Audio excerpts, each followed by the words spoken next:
All right, today we're going to talk about something really important, something that could genuinely save your life or the life of someone you love. We're talking about what to do if a heart attack starts and you're all alone. Those first few minutes, they are absolutely everything, especially if you're over 60. Just take a second and really imagine that. What if it started right now? You're home, no one's around to help, no one to call out to, it's just you. What's the very first thing you do? It's a scary thought, but knowing the answer is critical.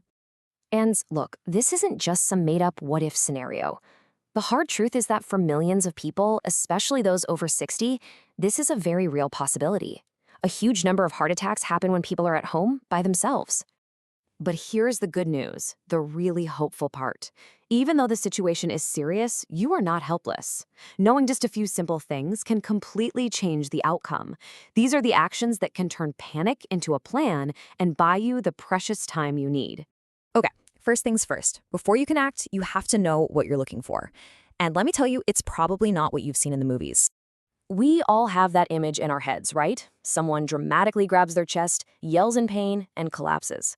Well, real life is rarely that obvious. A real heart attack often starts slowly, quietly, with signs that are super easy to dismiss. And that confusion can cost you precious, precious time. So, what should you really be on the lookout for? Well, it might just feel like pressure or a squeezing tightness in your chest. That pain might not even be in your chest. It could be spreading down your arm or into your jaw or your back. You might just feel really short of breath all of a sudden, or maybe you feel nauseous, dizzy, or break out in a cold sweat for no reason. These are the real clues. Doctors have this saying, and it just perfectly captures the urgency. Time is heart muscle. Every single minute that blood flow to your heart is blocked, more of that muscle gets damaged. That's why acting fast isn't just a good idea, it's everything. Okay, so you recognize one of those signs. You suspect something is wrong? Now what? What's the game plan? Well, we have a very clear 5-step survival plan that tells you exactly what to do in exactly the right order. Here it is, the whole plan at a glance. We're going to break each of these down, but I want you to see it all together first. Call 911, chew an aspirin, sit down and stay calm, unlock the door, and then stay still and wait. Every step is simple, logical, and designed to protect your heart. Step 1. This is the absolute most important, non-negotiable first thing you do. Call 911. Don't wait. Don't think, oh, I'll just see how I feel in 5 minutes. No. The moment you suspect something is wrong, you make that call. Getting professional help on the way is priority number 1, period. Okay, so you've made the call and help is on the way. Now for step 2. If, and this is important, if you're not allergic to aspirin and your doctor hasn't specifically told you to avoid it, you're going to take 1 regular strength 325 milligram aspirin. But how you take it makes all the difference.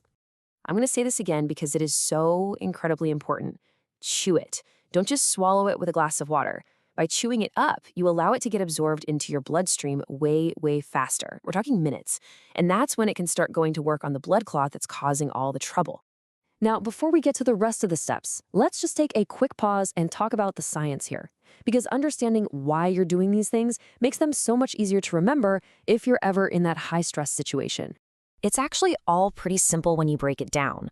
Calling 911? That's obvious. It gets the experts with all their gear to your doorstep as fast as possible. Chewing that aspirin? That's your first line of defense, helping to keep the blood clot from getting any bigger.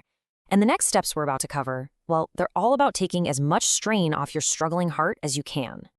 All right, step 3. Your instinct might be to panic and pace around, right? I want you to fight that urge. Sit down, find a comfortable chair, something that supports your back. Loosen anything tight, like a collar or a belt, and then just focus on your breathing. Slow and steady. This lowers your stress levels and tells your heart, hey, you don't have to work so hard right now. Okay, this next one sounds so simple, but believe me, it is a game changer for the paramedics. While you're sitting there, staying calm, unlock your front door. If you can do it without straining, just get up for a moment, unlock it, and sit right back down. This literally saves them from having to break down your door, saving precious life-saving minutes. And now for the last step. Your job is to wait. That's it. You've done everything you possibly can. You've called for help, you've taken the aspirin, you've unlocked the door. Now you just need to stay as still and as calm as you can. conserve every bit of energy. Help is on the way. So we've covered the what to do and the why it works. But I want to end on what is, without a doubt, the most important part of this whole thing, the message of hope. Because being prepared is incredibly powerful. I really want this to sink in. A heart attack is not a death sentence, not by a long shot. The reality is many people survive heart attacks and go on to live long, full, active, wonderful lives. Surviving is not the exception. It's actually quite common. So what's the secret? What do the survivors so often have in common?